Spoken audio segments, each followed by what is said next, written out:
ಪ್ರಭಾವ ಪದ್ಧತಿಯ 17ನೆಯ ಶ್ಲೋಕದಲ್ಲಿ, ಅಂದರೆ ಪಾದುಕಾ ಸಹಸ್ರದ 47ನೆಯ ಶ್ಲೋಕದಲ್ಲಿ, ಮಾಡುವ ಎಲ್ಲ ಕರ್ಮಗಳ ಫಲವನ್ನು ಪಾದುಕೆಗೆ ಅರ್ಪಿಸಬೇಕು ಅಂತಾರೆ ದೇಶಿಕರು.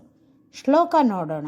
ಶ್ರುತಿ ಶಿರಸಿ ನಿಗೂಢಂ ಕರ್ಮಣಾಂ ಜ್ಯೋತಿತಾನಾಂ ತ್ವದವಧಿ ನಿವೇಶಂ ನಾದಿಗಂತುಂ ಕ್ಷಮಾಣಾಂ ಪರಿಹಸತಿ ಮುರಾರೇ ಪಾದುಕೆ ಬಾಲಿಶಾನಾಂ ಪಶುವದ ಪರಿಶೇಷಾನ್ ಪಂಡಿತೋ ನಾಮ ಯಜ್ಞಾನ್.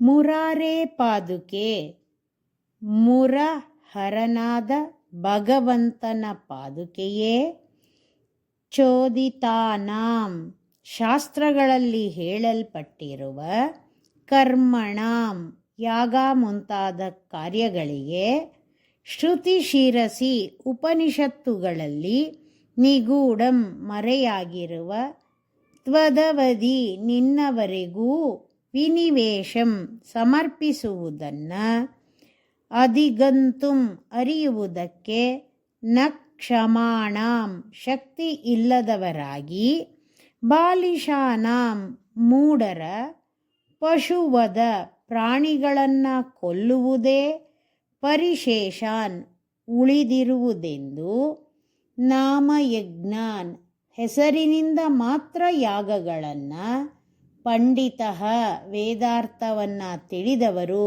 ಪರಿಹಸತಿ ಪರಿಹಾಸ್ಯ ಮಾಡುತ್ತಾರೆ.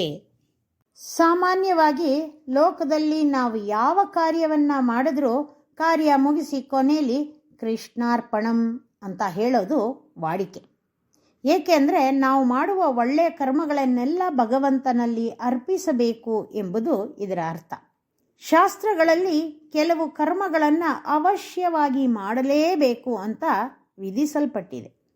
ಅಂತಹ ಕಾರ್ಯಗಳನ್ನು ಪಾದುಕೆಗಳ ಹತ್ತಿರ ಸಮರ್ಪಿಸಬೇಕು ಅಂತ ಉಪನಿಷತ್ತುಗಳಲ್ಲಿ ರಹಸ್ಯವಾಗಿ ಹೇಳಲ್ಪಟ್ಟಿದೆ.